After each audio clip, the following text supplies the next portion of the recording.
이제 우리 예배를 들어갈 건데요. 자, 먼저 제목을 한번 보도록 하겠습니다. 오늘 짧게 설교하고 좀에 들어가기 설교를 짧게 할 거예요. 자, 제목을 그 대신에 여러분들이 협조를 해줬으면 좋겠습니다. 제목을 다 같이 한 목소리로 읽어봅니다. 시작! 좋아요. 제가 역대 여러분들을 맡으면서 가장 큰 목소리였던 것 같아요. 그러면 다음 말씀을 한번 성경 본문을 읽어보도록 하겠습니다. 넘겨주세요. 자, 읽어봅니다. 시작! 하나님의 한 의가 나타났으니 율법과 선지자들에게 증거를 받은 것이라. 아멘. 다 저를 봅니다. 저를 봅니다. 자, 오늘은 여기 있는 우리 모두가 구원을 받을 수 있었던 이유에 대해서 은혜를 나누고자 해요. 자, 여러분, 구원의 조건이 뭔지 아세요? 구원의 조건. 구원의 조건. 자, 여러분 분명히 구원을 받았을 텐데요. 구원의 조건 이렇게 물어보면 어렵죠? 자, 원래 구원은요, 잘 들어보세요. 원래 구원은요, 하나님의 눈으로 봤을 때에도 점과 흠이 없는 완벽한 삶, 완벽하게 의로운 삶을 사는 사람만 구원을 받을 수 있어요. 원래는. 그런데 우리의 모습을 한번 돌아보시죠. 여러분들 자신의 모습을 돌아보세요. 점과 흠이 너무나 많아요. 죄가 너무나 많아요. 그런데 여기 있는 우리들은 뭘 받았습니까? 넘겨주세요. 두 번 넘겨주세요. 자, 구원을 받았죠. 우리는 어떻게 해서 구원을 받을 수 있었을까요? 죄가 많은데. 자, 이런 겁니다. 하나님은요, 과거 이스라엘 백성들에게 이것을 주셨습니다. 따라해보세요. 율법. 그게 율법. 율법을 주셨습니다. 율법을 주셨는데 율법대로만 너희가 살면 구원을 받을 수 있을 거야. 원래 이렇게 살면 좋겠는데, 그래서 자신의 법을 일단 인간에게 주셨는데 문제는요, 그 법을 우리가 지킬 수 없다는 데 있어요. 만약에 이스라엘 백성들이 하나님의 율법을 100%, 자, 총 618가지 율법이 있는데 그 율법을 100% 한 번도 어김없이 평생도록 지킨다고 한다면 그 사람은 뭘 받습니까? 구원을 받아요. 그런데 문제는 인간의 힘으로 618가지 율법을 쉽게 말하면 10계명을 평생토록 한 번도 어기지 않는 것 가능하다? 불가능하다? 불가능하다. 잘 알고 있네요. 그런데 여러분, 하나님의 공의는요, 그 율법을 어긴 자들, 평생토록 살면서 단 한 번이라도 그 율법을 어긴 자들에게 벌을 내리실 수밖에 없는 공의의 특성이 있습니다. 공의, 넘겨주세요. 자, 하나님의 공의가 뭐냐면요, 잘한 사람에게는 상을 주고 잘못한 사람에게는 벌을 주는 것이 하나님의 공의인데, 하나님의 기준이 너무 높다 보니까 이 세상 그 누구도 그 기준에 부합되는 삶을 한 명도 살 수가 없었던 거예요. 그래서 원래 여러분들을 포함한 모든 인간들은 죄로 인해서 영원히 지옥에 갈 수밖에 없는 운명이었다는 겁니다. 그런데 너무도 놀라운 분이 우리에게 오셨어요. 그분의 정체는 하나님이고요. 그리고 하나님이시기 때문에 하나님의 성품을 100% 가지신 분이십니다. 그런데 그 하나님이 인간의 육신을 입고 이 땅에 오셨어요. 누군지 아시죠? 따라해보세요. 예수님. 넘겨주세요. 예수님. 대답이라도 잘하시라고. 예수님. 그런데 그 예수님이 이 땅에 오시더니 요구하시는, 자, 예수님이 이 땅에 오셨어요. 그때 하나님이, 그래, 너에게 내가 요구를 하마. 뭘 요구했냐면 하나님이 요구하는 율법의 삶을 완벽하게 살다가 가십니다. 하나님이 보시기에도 예수의 삶은 아무런 흠과 점과 죄가 없는 그런 완벽하게 의로운 삶을 사셨어요. 누가요? 예수님이 그렇게 살더라 이겁니다. 그래서 마지막에 십자가에 달려 죽기까지 오로지 하나님의 뜻에 순종 마지막에 십자가에서 순종하면서 죽어버리셨어요. 결국에는 하나님이 원하신 율법의 삶을 100% 완벽하게 지키는 삶을 예수 그리스도가 사신 거예요. 그런데 여기서 예수님이 다시 부활하시고 하늘로 가셨는데, 그때 예수님이 뭘 하셨느냐? 하나님에게 자신이 살았던 완벽한 율법의 그 삶 전체를요, 하나님께 드렸습니다. 내가 이렇게 살아냈습니다. 내 삶을 받아주세요 했을 때 하나님이 어떻게 했냐? 그것을 받으셨어요. 그래, 내 아들 예수야, 네가 나의 성품을 가지고 완벽하게 율법의 삶을 이루었구나. 완벽한 율법의 삶을 살았구나. 잘했다. 내가 그 삶을 받아줄게. 이렇게 받으신 거예요. 그런데 그것으로 끝나면 안 되죠. 하나님은요, 예수 그리스도를 영접한 자들에게 예수가 살아왔던 완벽한 율법의 삶을요, 그 사람에게 더 씌우신 거예요. 넘겨주세요. 자, 인간들아, 너희가 온전한 율법을 못 지키는 거 알아. 그러니까 너희는 누구를 영접해라? 예수 그리스도. 그러면 그 예수의 삶을 내가 어떻게 하겠다? 너에게 더 씌워줄게. 이렇게 된 거예요. 그래서 하나님의 눈으로는 우리가 누구로 보일까요? 나를 봐요? 내 눈을 봐요? 자, 우리가 예수의 삶으로 더 씌움 받았습니다. 그럼 하나님의 눈으로 우리가 누구로 보일까? 5,000원 걸어야 되나? 누구로 보일까? 자, 우리에게 누가 씌워줬어요? 예수님이 씌워줬잖아. 예수님의 삶이 그대로 씌워졌잖아. 그러면 하나님의 눈은 우리가 뭘로 보여? 의인으로? 아니, 예수로 보여요. 누구? 따라서 예수. 그래서 우리는 작은 예수가 되라고 이렇게 권면하는 거예요. 우리가 예수로 보이기 때문에 하나님의 눈으로는요. 그래서 우리를 가르쳐 누구라고 하냐면, 따라해보세요. 하나님의 자녀. 그래서 하나님의 자녀라고 하는 거예요. 왜냐? 하나님의 눈은 우리가 예수로 보이니까, 작은 예수로 보이니까 그런 겁니다. 자, 그럼 보세요. 우리가 하나님의 자녀가 되었습니다. 그렇다면 하나님의 자녀로서 우리가 마땅히 살아야 하는 삶의 수준이 얼마나 높을까요? 자, 보세요. 자, 예수님이 율법을 완벽히 살았다 그랬죠. 그랬어요? 안 그랬어요? 그랬죠. 그런데 그 삶을 우리에게 더 씌우셨더니, 우리가 예수님을 영접했더니 그 삶을 우리에게 더 씌우셨어요. 그랬더니 우리가 예수님으로 보이는데, 하나님의 입장에서 우리가 어떻게 살기를 바라시는 거예요? 아유, 쉽잖아요. 뭐 어려운 건 아닙니다. 예수로 더 씌워졌기 때문에 우리의 신분이 하나님의 자녀로 극상승했기 때문에 우리가 어떻게 살기를 바란다? 예수처럼 살기를 바란다. 그런데 여러분 예수처럼 살 수 있어요? 나 살 수 있다. 손 들어봐. 나 살 수 없습니다. 손 들어봐. 그래, 여러분도 주제를 알아서 좋은 것 같아. 저 역시 그렇게 못 살아요. 여러분, 우리는요, 예수로 옷을 입었지만 그 수준대로 살 수가 없습니다. 그래서 예수님의 은혜로 하나님의 자녀가 된 우리들은요, 기도할 때 어떻게 되는지 정상인 줄 아세요? 기도하면서도 하나님 앞에 날마다 면목이 없는 거예요. 넘겨주세요. 면목이 없는 거야. 왜요? 그 삶대로 내가 못 사니까. 그 은혜를 아는 사람들은 그걸 아는 사람들이에요. 그래서 예수님의 은혜로 하나님의 자녀가 되었는데 도무지 그 신분에 맞는 삶을 내가 살아내지 못하니까 너무나 막막한 거예요. 기도할 때마다.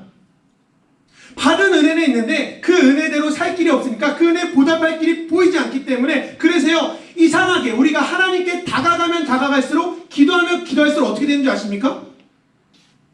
내 죄가 드러나. 기도하면 기도할수록 시원한 게 아니라 죄가 드러난다고요. 기도하면 기도할수록 평안해져야 되는데 평안한 가운데 뭐가 있는 줄 아세요? 죄 때문에 괴로운 마음이 더 커지는 거예요. 날마다. 그래서 여러분, 이거 생각하셔야 돼요. 기도할 때마다 사람은 교만해지지 않습니다. 원래는. 근데 가끔 교만해지는 사람들이 있어요. 원래 제대로 된 기도는요, 기도할 때마다 나의 교만이 깎여나가고 날마다 겸손해지는 게 정상이 있는 모습입니다. 정상적으로 기도하는 사람의 모습이에요. 신앙생활을 하면 할수록, 기도하면 하면 할수록 자꾸 내 안에 있던 자랑이 다 사라져버리는 거예요. 왜냐? 우린 예수처럼 못 살거든요. 기도할 때마다 뭐가 발견돼요? 예수처럼 못 사는 나의 삶이 발견되거든요. 그러면은 기도할 때마다 이 삶이 발견될 때마다 얼마나 부끄럽냐고요. 성령님이 그 부끄러움을 주시는 분인데 우리가 그 부끄러움마저도 느낀 적이 없다면 우리가 기도해본 적이 없다는 거겠죠.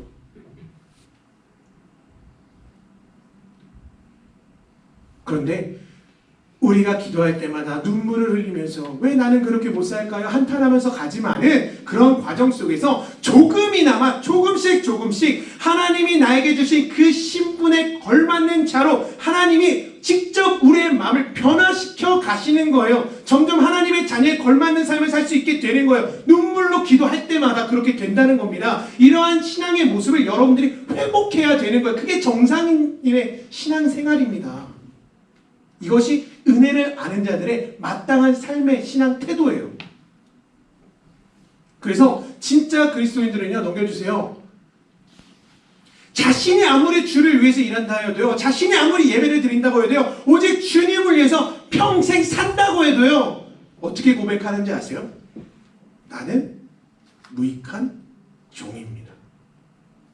우리가 할 일을 한 것뿐입니다. 이런 고백이 여러분들에게서도 나와야 정상이에요. 그런데 여러분, 한번 여러분들의 삶을 살펴보세요. 예배 몇 번 나왔다가 선생님 앞에서 생색내진 않았어요? 내가 가드릴게요, 예배. 이런 신앙 말고요. 부모님한테 떳떳하게 나 예배 드렸어, 그러니까 뭐라 하지 마. 근데 여러분, 신앙은 그런 게 아니에요. 하나님 앞에 단독자로 서서 그 앞에서, 하나님 앞에서도 부끄러움이 없는 그러한 신실한, 날마다 예수님의 성품을 내 마음속에 이루어 나가는 그러한 삶, 날마다 나의 부끄러움을 드러내놓고 그 부끄러운 예수님의 보혈로 해결하고 기업고 예수님의 성품을 내 안에 받아들이는 삶, 이런 삶을 사람들이 결코 자신의 행위로 자랑하지 않습니다. 못해요, 절대로. 내 부족함을 알기 때문에 이웃을 정죄하지 못해요, 절대로. 너 왜 그렇게 살아? 못해요. 나도 그렇게 못 살거든. 그러니까 여러분, 이러한 삶을요, 우리 양문교회 중고등부 여러분들이 목적으로 삼고 갔으면 좋겠어요. 여러분들의 기도의 제목이 하나님 나 이거 해주세요, 이런 기도 제목이 되는 게 아니라 하나님 내 안에 있는 죄를 보기 원합니다. 그리고 그 죄를 딱 성령님이 보여주시면 그 면목없음을 가지고 하나님 나 어떻게 할까요? 죄가 없으면 나 살 수 없습니다. 이런 고백을 가지고 기업과 하나님의 성품을 내 마음에 이루어내버리는 그런 기도 생활. 그래서 남을 생각했을 때 남보다 나를 높게 여기는 것이 아니라 남이 나보다 높게 여길 줄 아는, 남보다 나를 낮게 여길 줄 아는, 그렇게 하나님으로 인해서 내가 마음이 낮아질 때 하나님이 그 사람을 세우신다라는 거예요. 스스로 서지 마십시오. 할렐루야. 그래서 이러한 다 하나님 앞에 수준 높은 신앙, 그러니까 하나님 앞에 제발 낮아지세요. 엎드리세요. 하나님의 은혜 앞에 나는 정말로 아무것도 아니구나 엎드리십시오. 그러면 머지않아 하나님께서 직접 세우신 걸 여러분이 경험하게 되실 거예요. 하나님이 세워주지 않는 모든 것은 언제든 거꾸러진다는 것을 여러분이 믿고 신앙생활을 하시길 소망합니다. 할렐루야. 그런 삶을 회복하는 우리 양문교회 중고등부 여러분들이 되시길 간절히 소망합니다. 소망합니다. 우리 찬양 하나 하고 있습니다. 자, 오늘 설교 짧게 끝났어요. 하지만 우리 찬양은 잘합시다. 그러니까 자, 오직 예수뿐이네. 이 가사를 생각하면서 정말 내가 쓰잘데없이 마음이 높았군요. 내가 뭘 가지고 이렇게 주님 앞에 자랑했었는지, 그리고 뭘 가지고 이렇게 잘난 척 했었는지 그 마음을 성령님 부디 알려주세요 하는 마음, 기도 제목을 가지고 이 찬양을 불렀으면 좋겠습니다.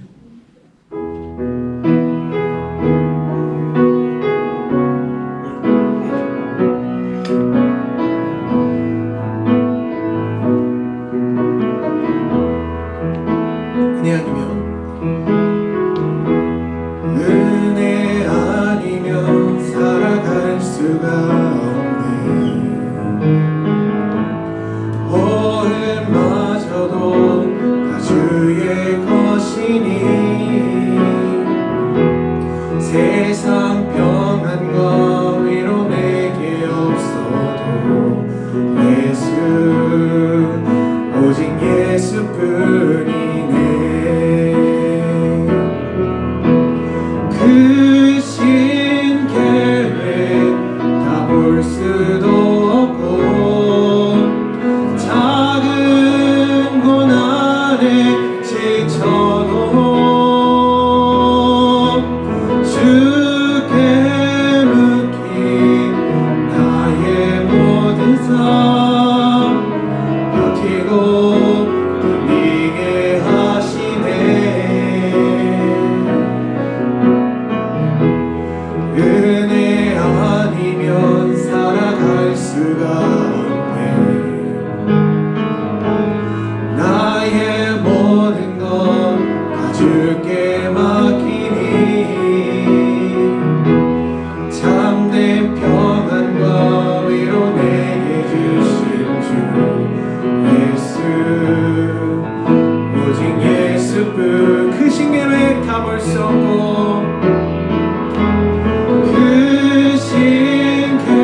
있고요. 간단하게 기도했으면 좋겠습니다. 여러분 크게 소리 치며 기도 안 해도 돼요.